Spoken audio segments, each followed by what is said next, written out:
Doghouse Racing League is proud to be sponsored by Shoney's. Shoney's is today's all-American kitchen, open daily for breakfast, lunch, and dinner. Shoney's guests can count on quality, delicious food along with warm, friendly service. Stop by one of the West Virginia locations to try their freshly prepared legendary breakfast bars. And don't forget to take home a whole strawberry pie. Shoney's, delicious food and friendly service since 1947. Are you looking for sports merchandise for your favorite teams, apparel, jerseys, headwear, hard goods, and looking to be involved with NASCAR? Fanatics is your one-stop shop. Fanatics is partnered up with all major professional sports leagues, as well as hundreds of collegiates and pro teams. Join them now at Fanatics. And if you use the link down below in the description, you'll be able to help out the Doghouse Racing League. While using that link, all commissions go to the Doghouse Racing League, which helps fund prizes and goods for the drivers out on track. Thank you so much for Fanatics, and enjoy the show!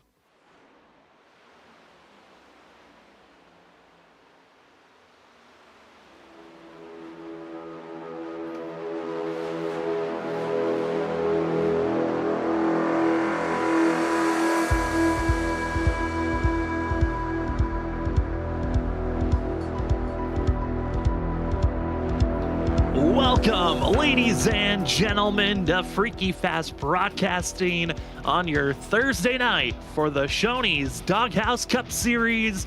It's season 2024, season 1, as the drivers get themselves prepared for another great race.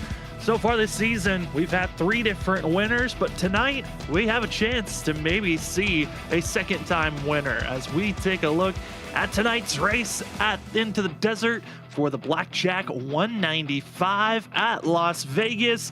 These drivers in the next Gen 7 machines have been putting on a great show in the Shoney's Doghouse Cup Series throughout this season, and tonight looking to be another twisted axle, maybe favorited track, but there's some other drivers that would like to say otherwise here this evening. Once again, thank you for joining with us on Freaky Fast Broadcasting. My name is Sam Dyer. Joining me up in the booth, like always, is Zach Hall. Zach, race number 4 of the season. We're coming to our mile-and-a-half track that isn't a super speedway styled course, but man, does there still some slight traits that we'll see here tonight.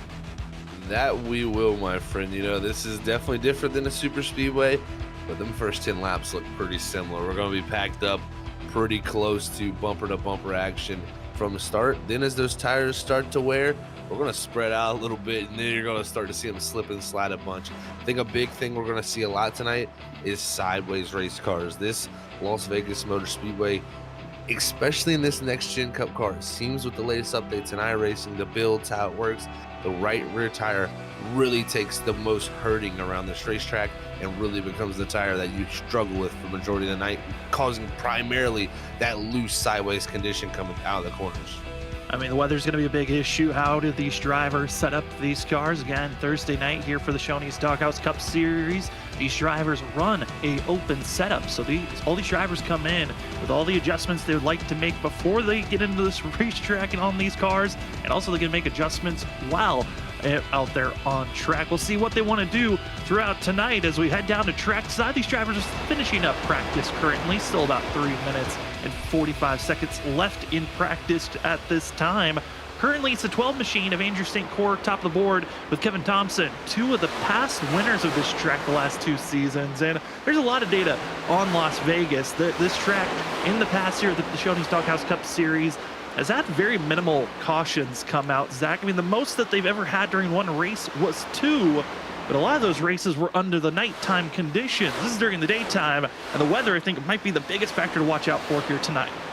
It really will be a huge factor, especially with this brand new update we've brought here on iRacing, Sam. You know, the whole new weather system, Tempest, as they call it, has really brought a whole new wave of new things where you can see, you know, now we can see conditions ourselves in the sim to kind of predict how the race is going to go.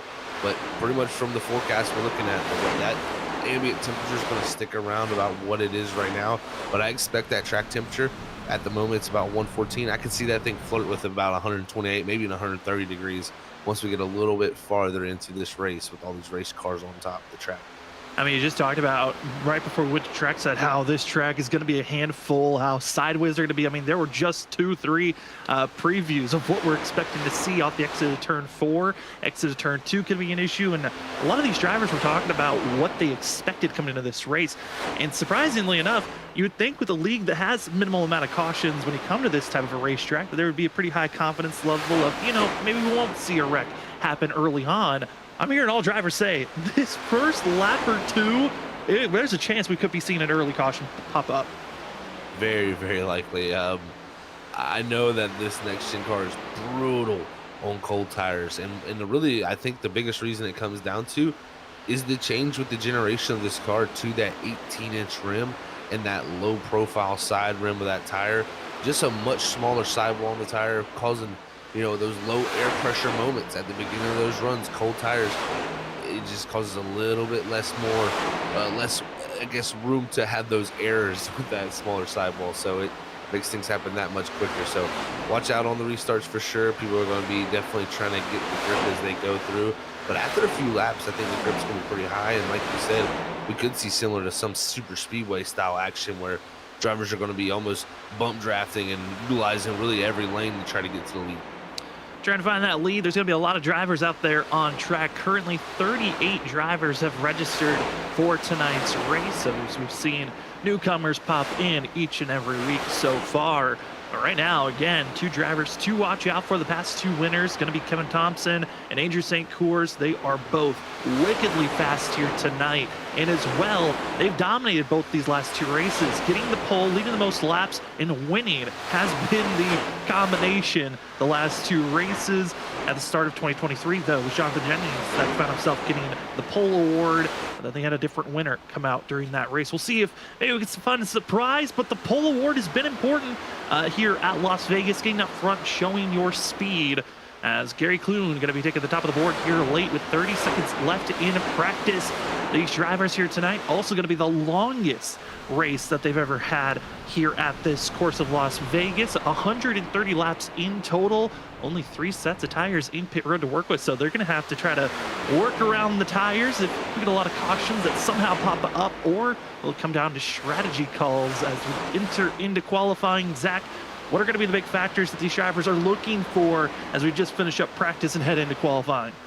Well, you know, big thing with open setup, Sam, I think it's going to be who can really get these cars trimmed out the most here, because it's going to be close to wide open in qualifying. These drivers are going to be right on the edge of the grip level, and we've already seen those first 2 laps can kind of be a little bit of the most sketchy moments on track, so to say. Well, now you got to take those 2 laps and run your fastest laps on it. So you better have that setup built and tuned right. And there's a lot of things you can do with the drivers. And that's the thing that's really cool, I think, about this open setup stuff is it's a little bit more ability to get that certain balance that you want. Whereas the fixed setup, you kind of have what you've just got. These guys could have something completely different and have a lot of stability right off the get-go possible. Trying to find that speed for themselves. Past pole sitter award winners here at Las Vegas. Jonathan Jennings has gotten the pole twice here at Las Vegas. Kevin Thompson has gotten the pole once. Same for Andrew St. Cours and Tyler Millette. All those drivers are hoping to grab another pole award if they can here this evening as they're starting up their first laps here tonight. Let's take a look at 14. Mark Dumont, as he's hoping for a cleaner race, has been struggling these past 2 weeks here this season at Iowa and at the Atlanta Motor Speedway. Hoping for a clean run and just to finish out a good race. I think that's what a lot of drivers are hoping for, is this is only race 4 of the season. There's no playoffs, so it's all about consistency throughout the season. And I would say if you've had a rough start, this might be that transitional race that you're hoping to have that upgrade of a faster time, as Jonathan Jennings is going to be the first driver to put down a time, but Eric Anderson and others are popping up, taking that top speed currently, but lap 1 doesn't look like that's where you really want to find that true pace. Yeah, lap 1 is not going to be where the fastest lap has come through. It's going to be that second lap. You've seen Mark Dumont.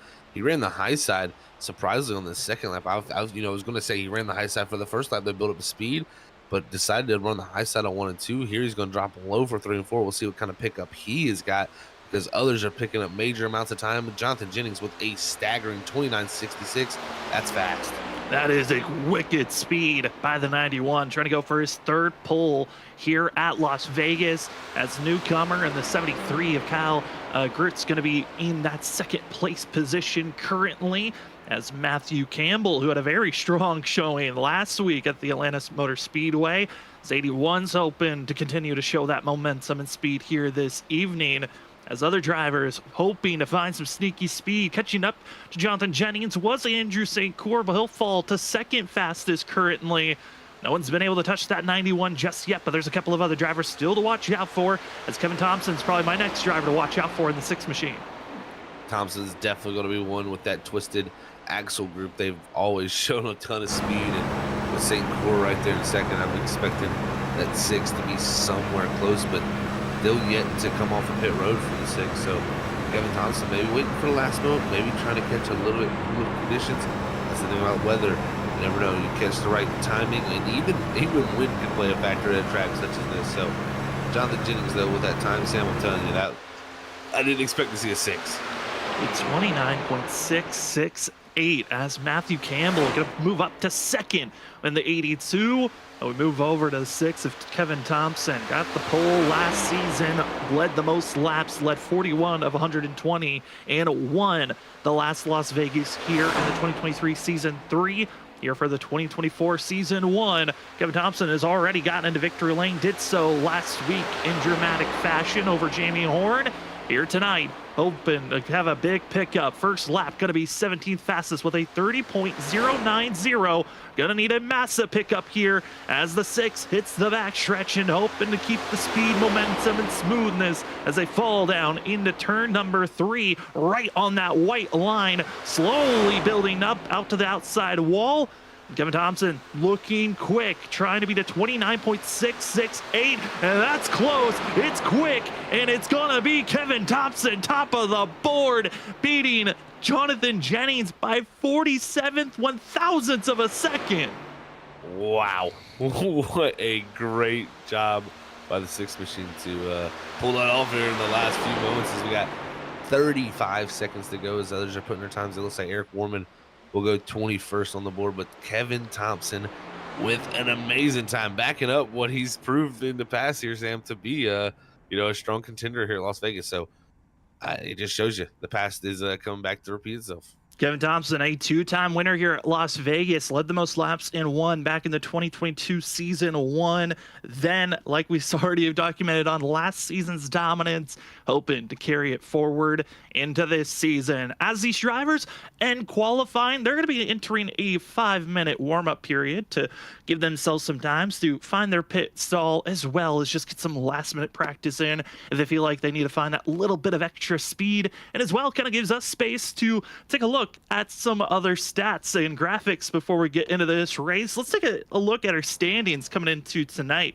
Like I said, these drivers not going to have a playoff picture, but it is very close up top. We've got Michael Hayes top of the board and Nicholas Atwood, a difference of just 1 point between those two drivers through our first 3 races of the season. Is excellent to see, Sam. Really cool to see. And you got other drivers who are really all close right in the mix also. And I tell you, you got to start your season off strong. There is no better way to start off than Michael Hayes and Atwood have, because look at the gap they've already built to likes of Jonathan Jennings, who we know he's going to be one of the guys you got to contend with to the very, very end. And I tell you, if you're Michael Hayes and Atwood, you got to take advantage of this. And these drivers, they're going based off of the old NASCAR point system. This was before the chase and before the playoffs. So you can gain some massive points. 2 drivers around you. If you're, being the drivers just inside of our top 10, you still have a chance to get up front and challenge for the championship. As well as, let's take a look at what the season is looking like, the schedule that these drivers have been running. Now, that top race, the Daytona Dashes, drivers were able to grab some bonus points at the dash, and also their fun race had Adam Gardner finding himself in victory lane, but most importantly, Adam Gardner getting that pole award and stealing some good points there. But tonight at Las Vegas, the drivers then head to Phoenix next week. Then they're going to be taking a nice trip down to Auto Club before they're going to take a 2-week break. Then we're going to be coming back for Bristol. So these drivers have quite a stretch from now at the beginning of March until they get down to April. They really do, Sam. They got some great races coming up. I mean, Phoenix, I think, is going to be a telltale sign for something down Richmond around, April 25th. We could see those two really be kind of, useful for each other. Even Las Vegas tonight could be a telltale sign for Texas. So this open setup stuff, you got to be able to carry from track to track. And that's the thing about similar tracks. You can sometimes find speed at one track that actually carries right over to the next. And talking about, going back to talking about the points being so close, Michael Hayes, Atwood, they're the only two drivers to finish inside of the top 10 for every race so far. And they're going to hope to continue on with that incredible pace for themselves. As we still have a little bit of time before these drivers go to green, we also want to give a huge shout out to the amazing sponsors that have been helping out the Doghouse Racing Leagues throughout all their series, and as well helping out with the Cup Series in general. I want to give a huge shout out to Shoney's. Shoney's is today's All-American Kitchen, open daily for breakfast, lunch, and dinner. Shoney's guests can count on quality, delicious food along with warm, friendly service. Shop by one of the West Virginia locations and try some of their freshly prepared legendary breakfast bars and amazing food. As well, go check out their pie selection and go grab a whole strawberry pie. Shoney's, delicious food and friendly service since 1947. And a huge shout out presented by Group 6. Rev up your brand's potential with Group 6 at every turn of the Doghouse Racing season. As your creative marketing powerhouse, we're here to fuel your success, accelerate your impact, and steer your brand towards victory. Group 6, where every race is an opportunity to outshine and outperform. Discover more at group6inc.com. And lastly, we would like to shout out Fanatics. Fanatics is a great partner with the Doghouse Racing League. Doghouse Racing League earns commissions when you purchase through the link in the description for Fanatic purchases, and it helps with the funding of the leagues and prizes. You might be wondering, what's Fanatics? Fanatics is your sports merchandising one-stop shop. If you're looking for sporting goods in jerseys, apparel, hard goods, and hatware, Fanatic has partnered up with a majority of professional sporting leagues in the NFL, MLB, NBA, NHL, NASCAR, MLS, PGA, hundreds of the collegiate level, and as well major global soccer clubs around the world. Go check out, again, the description in our video to press the link, and all purchases, commissions go to the Doghouse Racing League. Well, Zach, 20 seconds left. This race is about to begin. What are you thinking these drivers are feeling right before we get ourselves started here? Well, they're feeling definitely the nerves start to pick up here right before this start begins, Sam. And I'm excited to see some of the newcomers. I mean, look at the guy that's topping the leaderboard for the warm-up right here, Kyle Gretsch. That's going to be interesting to see what the 73 can do. You even had Michael Campbell, who really came in strong last week. We've had some new names in that could be players, and this is going to only make this field that much more stacked as the warm-up comes to an end. Warm-up is done, as well as qualifying practice. That means it's race time here for the Shoney's Doghouse Cup Series, race number 4 for the Blackjack 195 here at Las Vegas. The drivers are starting to grid up. That means we are about to get ourselves ready for racing action. As your Group 6 starting grid, it's going to be the 6 machine of Kevin Thompson taking the pole award here at Las Vegas. Congratulations to that 6 machine, grabbing once again his 3rd pole here at Las Vegas. Right behind him, Jonathan Jennings, last season's champion, going to be starting in 2nd, with Matthew R.D. Campbell in 3rd, with Andrew St. Court in 4th. Newcomer in the 73 in 5th place is going to be Kyle Gretsch.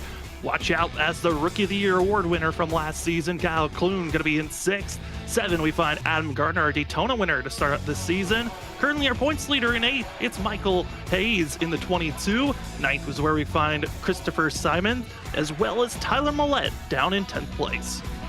Starting in 11th, it's the 78 of Daniel Wilkerson. 2nd place point man starting in 12th, it's going to be Nicholas Atwood. 13th position going to be Christopher Norris, with Steve Gerber starting in 14th. Starting in 15th, it's going to be the 53 of Eric Anderson. Starting in 16th, it's going to be the 2 of Tony Martin. The 8 of Chris Leftwich will start in 17th, with 18th being held by the 24 of Justin McMahon. 19th is going to be the 41 of Andy Cork, and starting 20th is going to be Jamie Horn. In 21st, we find Eric Warman in the 31 machine. In 22nd, it's the 7 of Gary Armio. Then we find Nicholas Schell in 23rd with the 58 machine. In 24th, it's Jonathan Smith in the 99. Good to see Jonathan back out on track. Harrison Whitehead in the 36 will start in 25th. We saw the 14 during qualifying. Starting in 26th position is Mark Dumont. Cameron King in the 92 will start in 27th. 28th is where we find Raymond Handyman, as well as find Michael Duke going to be in that 29th position, and Michael Macheka going to be in 30th in the 34.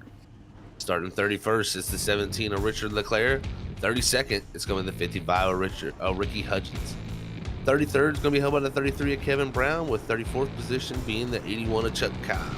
Starting 35th, it's going to be the 4 of Bill Gentry. Starting 36, it's going to be the 9 of Stephen Bonomo. 37th, going to be the 60 of Mike Leftwich. And 38th car on the field who did not grid is Gary Maydew, so doesn't like he'll be gridding up. But 37 cars here, Sam, giant field. A massive field that these drivers are going to be dealing with for 130 laps. Again, no stage break, no fast repair, but 3 extra sets of tires and pit road to work with. And the fuel capacity will be at 70% fuel load. So these drivers going to have to be pitting a little bit sooner than what they would traditionally do. Which means that with 130 laps here tonight, it's going to make things interesting if we do get some green flag racing. That will make things very, very interesting for sure, Sam. The fuel mileage I think is huge. It will be a factor, but I do have concerns again for those tires. The track is only going to warm up more once we get going here, and that's going to cause a lot of tire wear to be formulated, and that's where the right rears could start to see issues. Well, the drivers are set. They're ready. They've got concerns and worry in the back of their mind, but that's what Las Vegas gives you. Who's going to gamble for it all? Who's going to save? Who's going to place it down? As we got ourselves the Blackjack 195 about to get rolling as they enter the restart zone. We are green for the Shoney's Doghouse Cup Series, race number 4. Jonathan Jennings gets the better launch over Kevin Thompson, but they'll stay side by side down into turn number 1. I like to take that out, or the bottom there. That 6 didn't get the greatest start, but now through the center of the corner, showing why he took the bottom to the lead is the 6 of Kevin Thompson. As Jennings going to try to get the draft and fall in line to hold that second position. Is this going to be Matthew Campbell in the 3rd? Everyone looking pretty stable through 1 and 2, but into 3 and 4, you're a lot more up to speed. The tires are still trying to find that grip. Exit of 4, Jennings stays close to the wall, and everyone crosses the line with Kevin Thompson leading lap number 1. But it's Matthew Campbell, the 82, starting to make his charge forward, and also looming in 4th. Always got to watch out for that yellow and black machine. It's the 12 of Andrew St. Cyr, who's looked mighty quick to watch out for, but some drivers further on back having some troubles and falling backwards, but they'll keep it together for now. The battle for the lead is back on. That is back on. Jennings jumping to the outside here of the 6 machine. He's going to have the run here. He's going to lead this lap. So Jonathan Jennings wanting to get clean air. It looks like Kyle Gresh here in the 73. He's looking to do the same thing. And this is what I kind of expected here is 2 different lanes here as drivers early in this run are going to have the grip. But who is going to do the thing that Andrew St. Cyr did at Iowa, Sam? Who's going to save the tire, pull back here, and try to run through the field better than this run? That's going to be a big question for myself. Yeah, I mean, you think back to the clash, that was all Jonathan Jennings' plan for the 91, but it looks like aggression of taking that lead position is in the minds of Jennings and Gresh as we ride on board the 82 of Campbell. Fastest lap, give it to Tyler Millette. Millette is a driver that can be quick here. He was a driver that led the most laps and got the pole back at 2022 in season 2. But Millette did not get to finish that race, was caught up in an incident after leading the most laps. So this 94 hoping for maybe some redemption from 2 years ago as he's closing in on our top 2. This is the first real mile-and-a-half race we've had all season. We could look at Atlanta. It is a mile-and-a-half in size, but not definitely anything such as this Las Vegas Motor Speedway. First off, we have the full 675 horsepower package here with these race cars, not the restricted motors. So that adds a huge difference here. We're carrying a little bit more speed, having to lift off that throttle much more of a driver's track. So I think we could see some new players this season that haven't really shown out yet. Well, speaking of new players, Kyle Gresh leads a lap for the 73 for the drivers having his debut race here at Las Vegas and hoping to stay out front. Eric Anderson in the 43 currently working the top side and going to be stuck in a real precarious 3-wide action for now, as in the middle is going to be the 8 of Chris Leftwich. Gary Clune's going to be on the bottom side as there's still a stacked 3 wide, slightly going to be stared out as the 45 keeps the foot in the throttle, and Gary Clune, slight contact, keeps it together as he has to use the apron to settle that 45 down. Very close between him and the 8, almost very close between him and Jamie Horn there. As Horn in the 98 is going to dive to the outside here. Their second place man at points right behind the 45 of Clune there. That's the 19 of Nicholas Atwood. He's also got Christopher Norris in the 83, Andy Cork in the 41 right there in tow. You also have Daniel Wilkerson, Eric Foreman. So a lot of strong drivers right in this mix that could be contenders later. As I was looking back at last season, this race was able to stay clean and green until lap 23 when drivers started to get a little restless. Those that were the comers and goers started to show signs and some slight contact, but 8 laps in, Ferrari starting to see some changes of where driver speeds are at. As Steve Bonomo looks down the fastest time. When we look back from the 27, though Simon looking at Anderson and also our Daytona winner of Gardner, and let's place the 27 in a 3-wide position as he's got drivers to his left and right. That he does. This is a precarious position. Eric Anderson to the outside, and you're going to have that Daytona winner going to the bottom. Gardner going to clear all of them, but again, now going to be 3 wide with Horn taking advantage. He's diving to the inside, and we know Jamie Horn, he tries to get positions early, and he's doing it right now, Sam. And you're seeing that middle spot. It's just there's no confidence of getting into the throttle because you have a driver to go outside. Inside row, you got to be careful of them washing up into you and forcing the 27 of Simon to have to give up 4 positions in an instant. And now being pressured by Cork on the outside, as well as seeing the second place in points of Atwood trying to push his way forward, as well as Warman right behind. Driver that had to go into pit road or started further on back with some issues. It's going to be Mark Dumont who's going to have to take a toe to pit road as he broke loose out of turn 4. So easy to do with these next gen cars, and that 27 still struggling up ahead. Here's where we'll get on board with McMahon. He's going to see this stack up right here because the 27 of Simon, he has really been put kind of in the sucker hole, so to say, and he's just been getting pulled straight back into this field. And this is kind of why we see cautions around this timing, or a little bit into this area of the timing, because like you said, those handling issues start to pop up. People are on top of each other. Just one mistake and you never know, you'll be into somebody in really a moment's notice. And we're watching some of the best battle that's going on in 21st position. Up front, Tyler Millette has made the pass for the lead, getting by Jonathan Jennings. So we have a new leader up front, as Jennings has had a couple of drivers pushing ahead. And now we're also looking at some other crew, as it looks like Kyle Gresh really struggling right now for the 73, falling back from at one moment in the lead, now back to 7. Very interesting to already see here, Sam. I'm worried for him because what I'm seeing, the rear end is just stepping out sideways for him, and that's one thing we've seen. I think Christopher Norris was a good case of this for Iowa. We started seeing him really fight the rear end. It's tough to get these rear tires back cooled down. And look, he's into the outside wall. This is not going good for the 73s. They're going to try to squeeze by him here, and hopefully we get by his cork. Going to make contact there in the 41 and the 45, and that's luckily we're going to stay green, as the 2's going to take advantage of it. Tony Martin.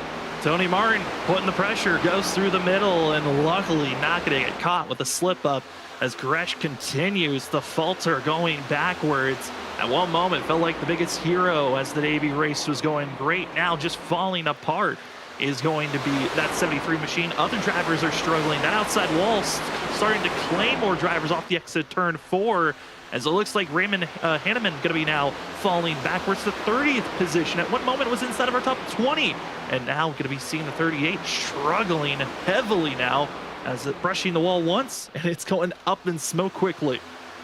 The handling can go away so quickly in these race cars, as the 38 holding, or sorry, not the 38, it was the car in front of him. It was actually, I believe, I missed that car. That was a big save. Yeah, that was going to be the 99 of Jonathan Smith with a massive save, but losing touch. Now going to be losing a position to that 38 machine. So Seeing drivers swapping back and forth. And speaking about swapping, the lead's about to be swapped. Michael Hayes, our points leader, about to be taking the point. Oh, this is changing up so fast up front.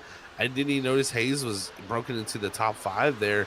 The next thing you know, now he's here in second past Jennings, and he's going up here to fight with Millette. And what I'm seeing is Hayes running that bottom while the other driver's going up top. This is going to be interesting to see how that affects the balance of these race cars. And the biggest thing it does is give that 22 nice clean air on the nose to help rotate. I mean, we're seeing the rotation, right, of who's taking the lead. Oh, what a save by Millette as he breaks loose there off of 4. But these guys are taking the lead. They're wearing their tires out so much. There's 3, though, drivers in mind. Starting in 5th, Kevin Thompson, Matthew Campbell, and Andrew St. Cours. Those 3 drivers have been just running the bottom and have been protecting their tires this whole run, while drivers been swapping back and forth for the lead for the past 8 laps. I'd say 10, 15 laps, we stay green. Those are going to be the guys to beat, Sam.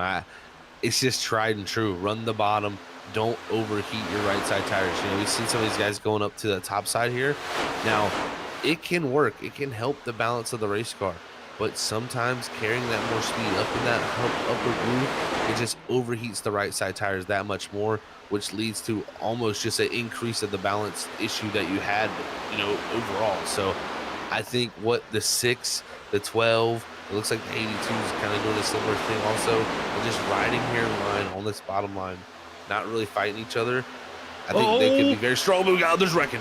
And it's the 8. It's going to be Chris Leftwich that bounces off the outside wall, drifting and locking down the brakes. He'll stay on the apron, but the caution flag will come out as the 8 brings out our first caution, doing a little bit of a Kyle Busch impression of just going backwards, throw it into a J-turn. And an incident that we had a sense of coming comes out in our first caution of the day on lap 19. Like you said, this was very much in the future for us because so many drivers were starting to get a little bit more free. And actually this one here, a little bit of a issue there with the 31 coming up the racetrack. Woman trying to hold on to his car, and the 8, I think, lifts off the gas. Actually, when he does that, that's going to drop the nose of the car, causing it to spin. And man, he tried to hold on to it through the grass. Like you said, he just couldn't do his best Kyle Busch impression in the 8 machine to just let it roll backwards. And I mean, at this point, if you're Chris Leftwich, you got to be happy on the fact that you didn't hit the outside wall, you didn't slam the inside wall, just had to do a cute little pirouette through the grass and slip and slide and go for a ride. As the 8 goes a little airborne and then just lets it drift backwards, locking it down, keeping it from going back into the field. That would have been the worst scenario for both the 8 machine and the rest of the field if he had drifted up. Instead, waits for a clearance and then able to spin that sucker around. If he did that a little early, that J-turn a little bit earlier, that could have been pretty dangerous. But luckily he keeps it off the surface and everybody gets by. But big decisions to be made here now with this caution coming out. Looks like we had, you know, the lead change over hands here. I think we had some few drivers pit, didn't we? Yeah, it looks to be everyone that was battling for the lead at some point all decided to come into pit road, except for Kevin Thompson, Matthew Campbell, and Andrew St. Cours. All those drivers that were protecting those tires deciding to stay out. Everyone else pitting for 4 tires and fuel.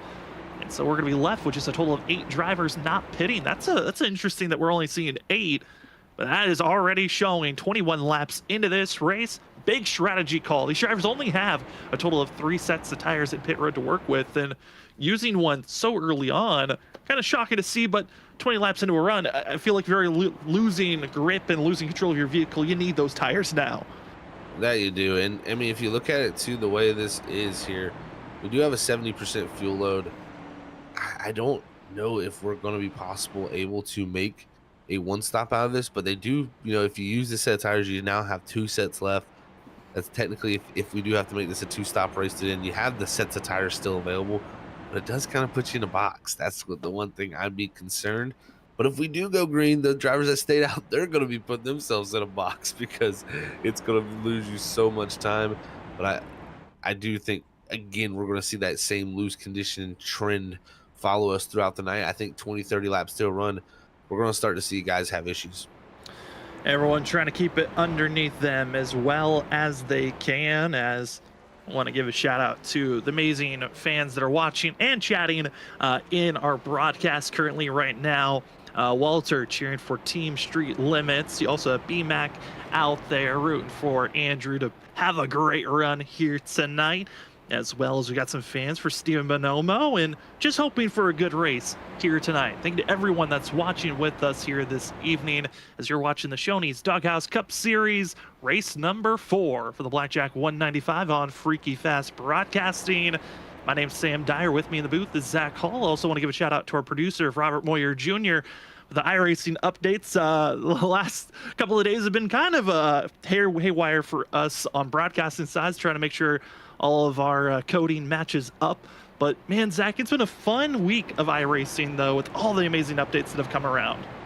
Sam, I'll tell you what, man, I gotta say, bravo to iRacing for what they've pulled off.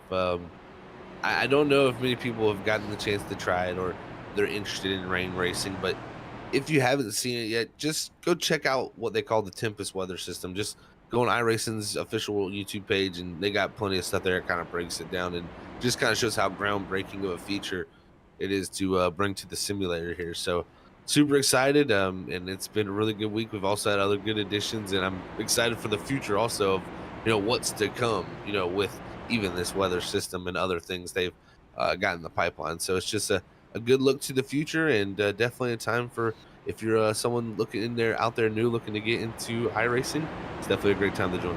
It certainly is. I mean, this is one of the bigger updates that's forcing drivers to learn new techniques, learn new weather systems, like you said, and just getting used to iRacing. And this new update brought back a lot of people that haven't been on iRacing for a while. So it's been a pleasure to see a lot of old faces back to the service as the field gets the one to go indicator. We're going this time by, again, up front. Big thing to watch out for, our top 8 drivers staying out. They're going to be on 21 lap older tires than everyone else behind this field. There were a couple of drivers that just decided to take 2 tires or top off on fuel, that being Bill Gentry, Michael Mancheka, as well as Richard Leclerc, just topping off on fuel, getting slight repairs done for themselves. So they're going to be losing a lot more ground. But up front, these top 8, we'll see if they can survive this restart. And also, it's going to be a good preview of what the tire difference is like. 20 lap old tires compared to freshies that the most of the field just put on. This is going to be a fun watch. Pace car pulls into pit road. They enter the restart zone. The Blackjack 195 is back underway. We're green here at Las Vegas. A great launch to inside row for the teammates of Twisted Axle as Campbell tries to drop down low. The rest of the field, it's time to giddy up and go. Let's see what these new tires do off the get-go. I tell you, it might take a lap or 2 before they really start to fire off, because I think these older tires will have a little bit of life come back to them here to start this run. But as we get 3-4 laps into it, I think those new tires will really start to show up here. But let's see what these drivers farther back can do. As the front really 6 here have kind of broken away with that side-by-side action behind. Top 8 have been able to stay where they're at. Jonathan Jennings is going to be the first driver to crack in and start moving forward for the 91, but there's still a wall of drivers on those old tires that are pulling off the rest of the field, so it's allowing our top 6 to really pull away, which were the drivers that were protecting their tires the most. Kevin Thompson, Andrew St. Cyr, Campbell, as well as Garner were all protecting their tires, but it's time for those that got the freshies to take off and go as Michael Hayes splits the gap and showing the raw speed that these drivers that fresh rubber have. But this is that chaos window that you're worried about. Is everyone giving each other spacing, especially on the front stretch when you can go down on that apron? That's very, very true, Sam. And look at Michael Hayes. He's going to be the first one really coming through. But here we go, 3 wide action. Atwood on the bottom, the 83 of Norris in the middle.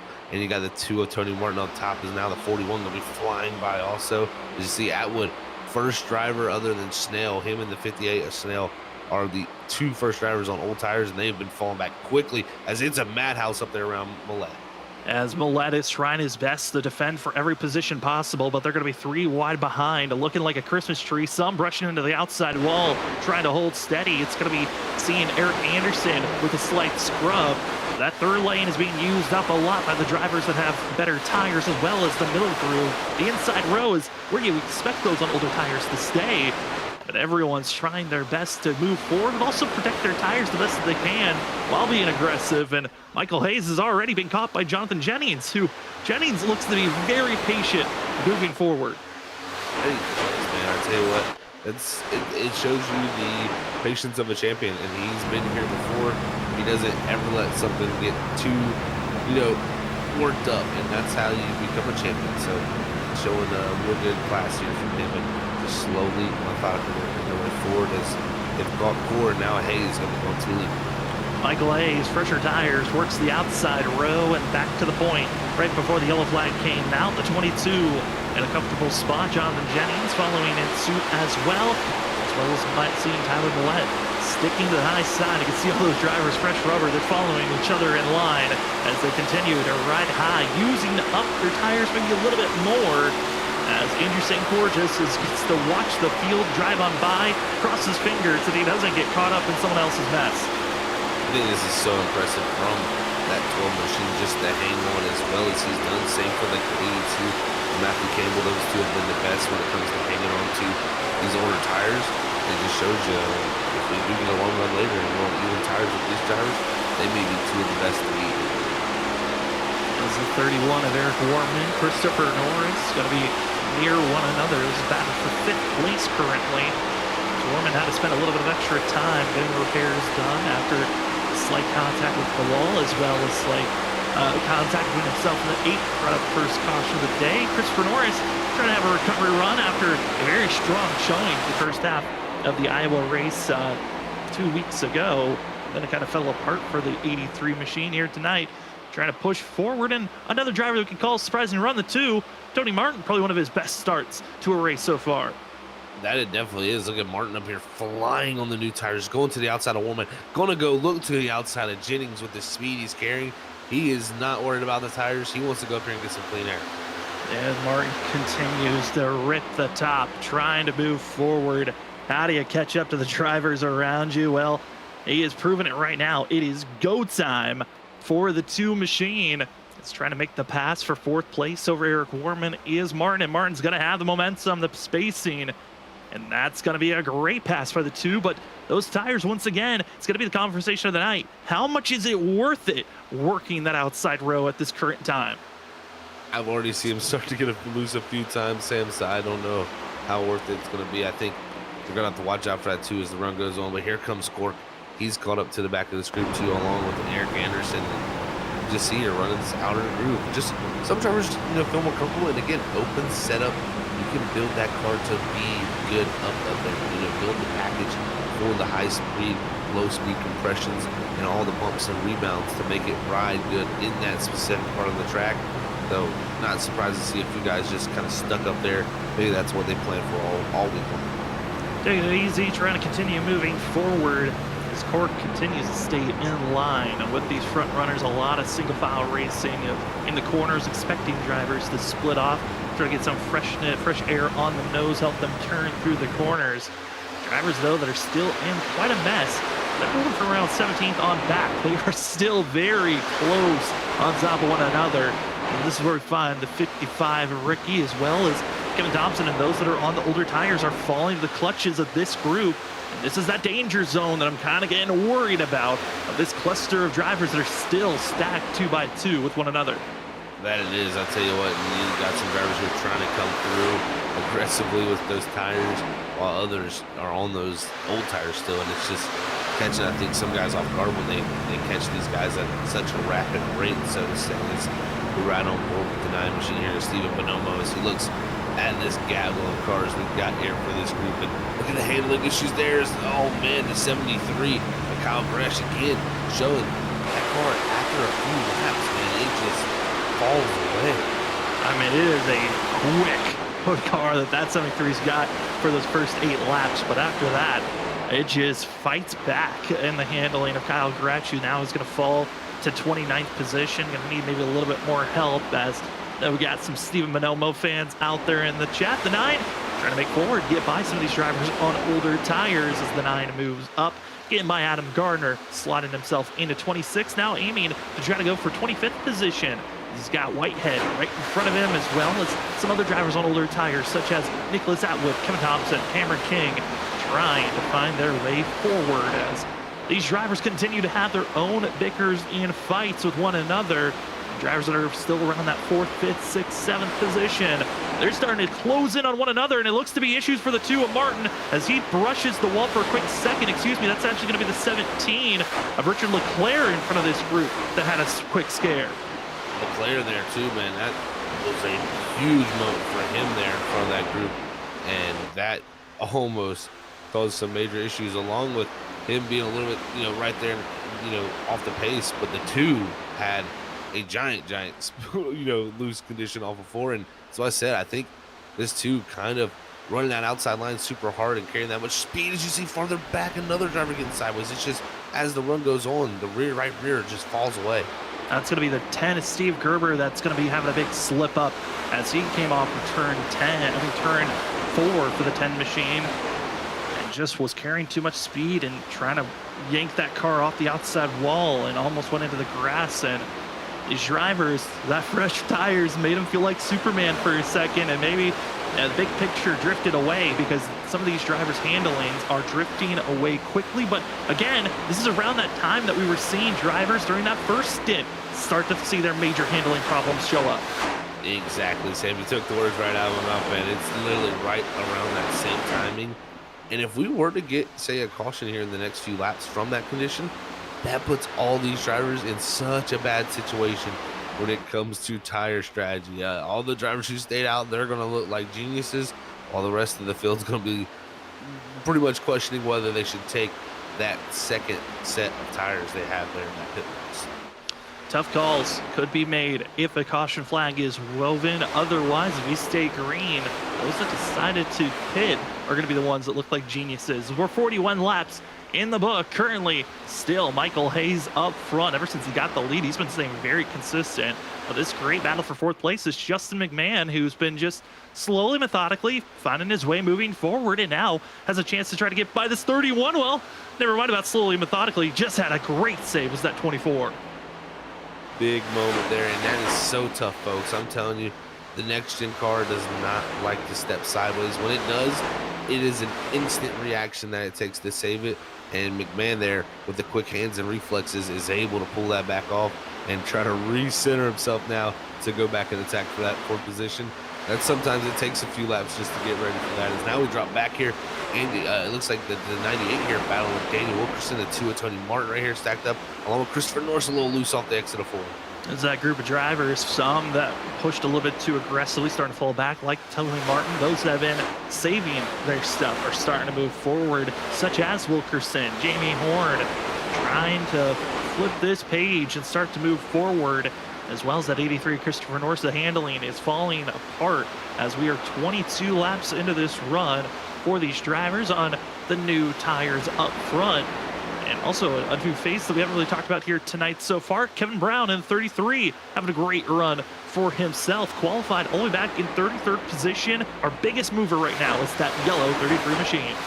Can't miss him out there with that yellow highlighter machine for sure. And doing a great job moving his way forward now, going to the inside. Wilkerson, who had a moment with Martin there coming off of 4, and that really checked him up, allowed Christopher Norris to get by. Now Christopher Norris attacking Tony Martin ahead of him.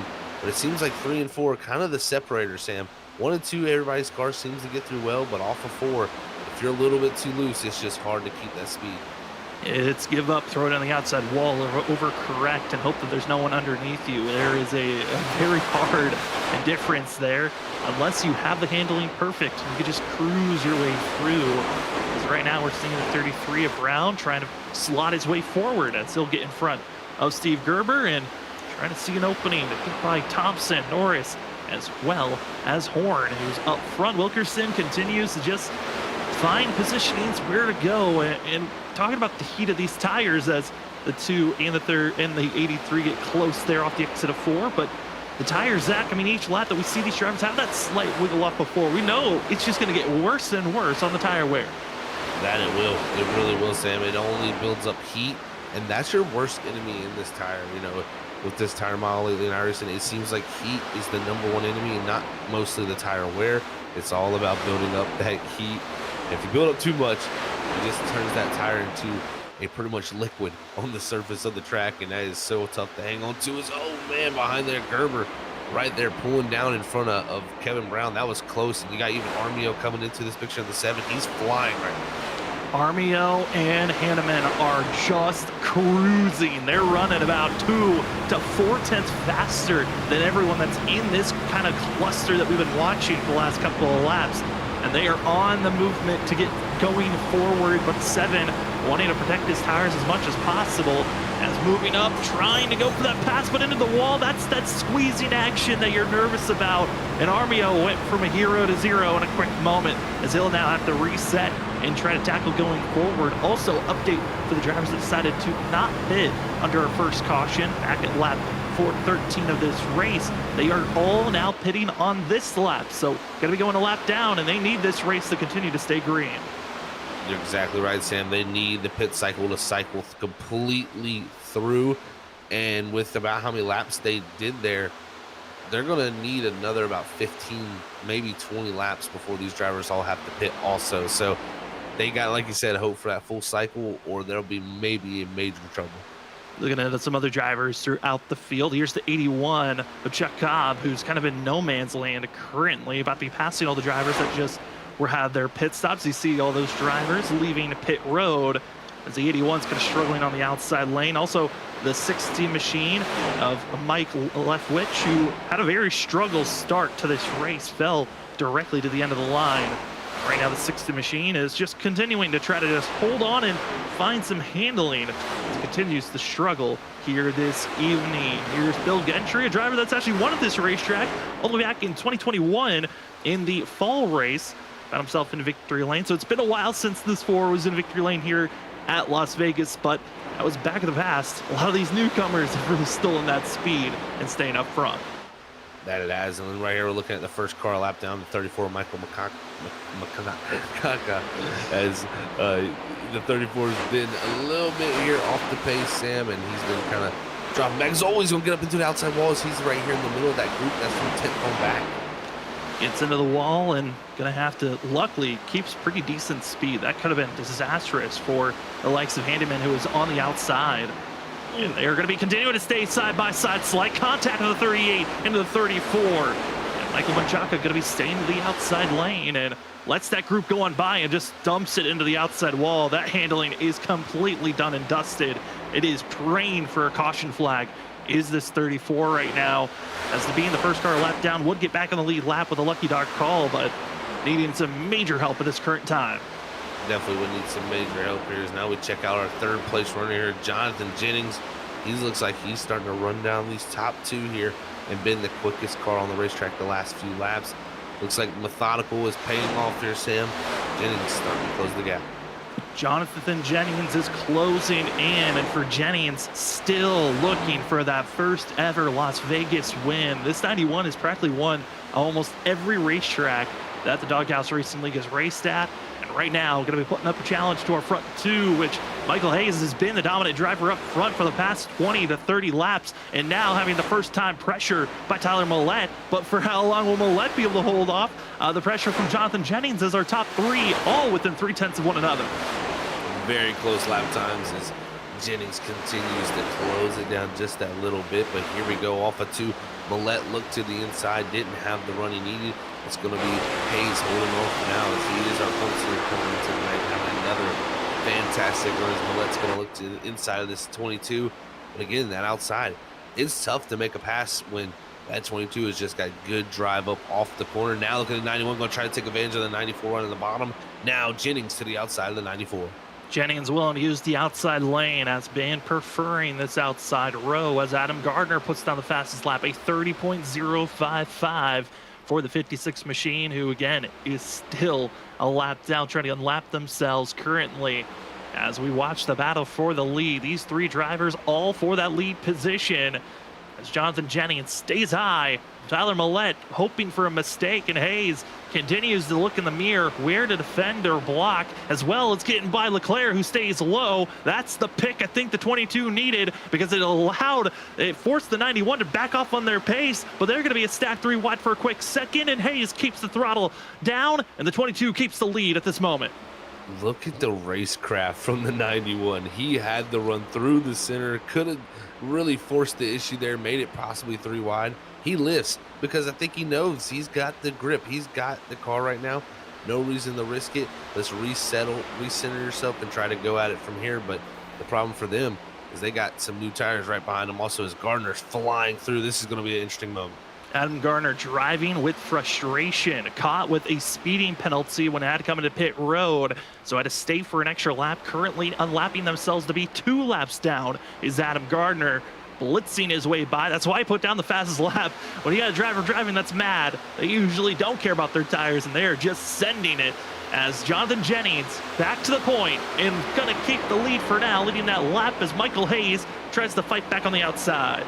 Fighting back with a little bit of that side draft in that outside line with the run, but through the center on 1 and 2. No doubt here for the 91 to the point, and now the 22 is going to have to focus his sights in the rear view because here comes Millette. Tyler Millette staying right there in the fight. 2/10 is the difference between our top 3, all on top of one another. Millette with the inside row, but doesn't have the momentum to keep that positioning. They'll drag race their way across the line. Down into turn number 1, Hayes keeps the position, and Michael Hayes has been clean. Points leader coming into tonight's race. But at this moment, it's Jonathan Jennings pulling away, but for how long? Because these drivers, they're about 10 to 12 laps away from thinking about pit road being something that they're going to be all called to. You're exactly right, Sam. They're going to have to think about pit road here at some point as Jennings got in that lead. Warman here in this in the 5th position, having a strong run. He's about a second or half a second back here off of McMahon, who has been pretty strong here. I gotta say, the 24 who's been putting up some pretty strong lap times has been going forward. He's gonna be setting his sights to try to run down Hayes here very soon. But definitely strong competition all throughout this top 10 right now with the lap times. Talking about the importance of weather, well, here's your weather conditions as we are closing in on halfway through tonight's race. 87 degrees is the ambient temperature, but the track temp, 103 degrees. It's been bouncing back and forth between 104 and 103 as Warman gets close to that outside wall, and Michael Hayes enters pit road. But that wind, I think that's the shocking thing here, Zach. That is blitzing wind that they're dealing with, up to 18 miles per hour that they were dealing with. Wow, it is windy in the desert today. I tell you what, that is a lot, and that affects these cars personally more than it did the previous generation of Cup Series cars. And the reason for that is because it's an underfloor aero. If you have air that's moving sideways or getting blown around, as whoa, we had a gaggle back there. I don't know where that was. That's for 12th. They're battling for 12th. They got lap cars trying to go through. They're going to be 4 wide, stacked 4 wide for a quick second as some drivers are losing their handling. Others are going into pit road. Some have already come to pit road and gotten service done. It is a mayhem moment of drivers that are trying to cycle their way forward. Others are just trying to stay on the lead lap. Some are trying to unlap themselves. Whew, that was a wall of drivers that you don't see very regularly. Excellent racing we've had going on, man. This is fantastic. You got all the different split strategies with drivers coming through on new tires, old tires, just trying to hang on here to the end as others are throwing smoke up ahead here off of 4. Everybody's a little bit loose. And the thing is, I don't know if you're one of these drivers who has yet to pit yet. He's already pitted the first time before that caution. I don't know if you want to pit too soon here, because if you do, we might very well have our next yellow very quickly.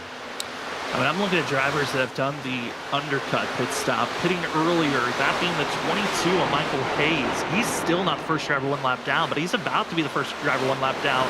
The 22 is in front of all those that pitted a couple of laps before, as you're seeing another wave of drivers into pit road.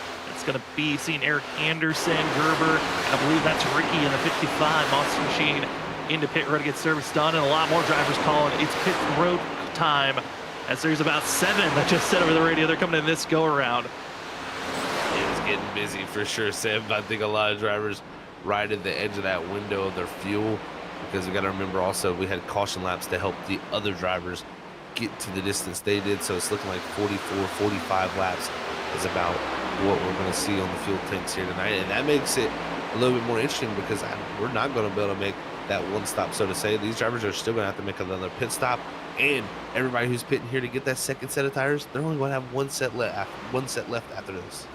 Yeah, I mean, that's when you're just aiming for that final stop that you're looking for and hoping for the best. Jonathan Jennings, Tyler Millette into pit road for themselves, as well as Eric Warman into pit road, leaving the 24 of Justin McMahon. Christopher Norris going to be still out there on track as other drivers, again, in the middle of this pit sequence, this whole pit cycle. There's still around 8 drivers still needing to come into pit road to make their first green flag pit stop. And then everyone else out there on track still has at least one more pit stop to go before this race is done.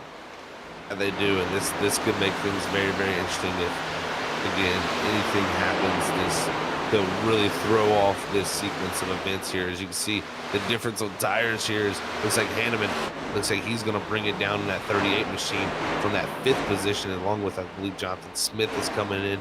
So right now, leaves out Christopher Norris and Christopher Simon, as it looks like Justin McMahon came down that time too. Yeah, it's going to be Christopher Simon, Christopher Norris. Chris's are out there on track. How long do they want to stay out there on course before they need to make their pit stop? And it looks like Christopher Norris slowing down into pit road. 83 will make his stop. Christopher Simon exiting out of turn number 4 now into pit road and taking the aggressive approach. 27 thought he was going to slip and slide, a little bit more control than I thought he was going to be. We're just going to cycle forward to Michael Hayes, should become our new leader, as he's got over around 4 seconds of a lead at this moment. As well, we have an update for some drivers that are calling it an early night for themselves. Chris Lefwich has called it a night for the 8 machine after being involved in our first caution of the day. And also Mark Dumont has left the session. He left quite a while ago, but that's your update on drivers that have officially called it a night.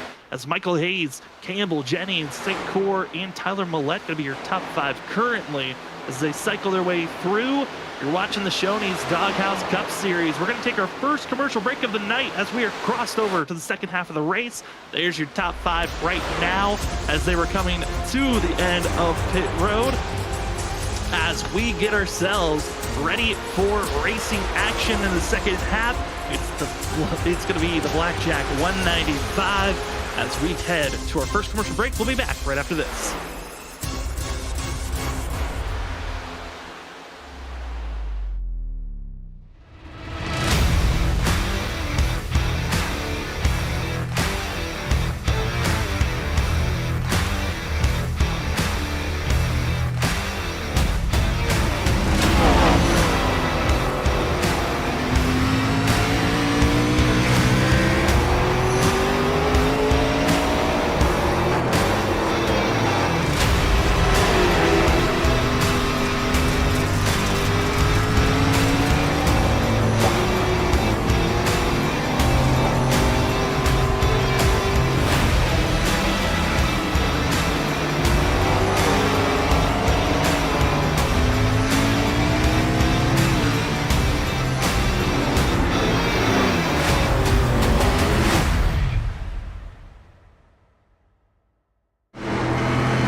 Welcome back, ladies and gentlemen, to the Shoney's Doghouse Cup Series, presented by Group 6 and affiliated with Fanatics.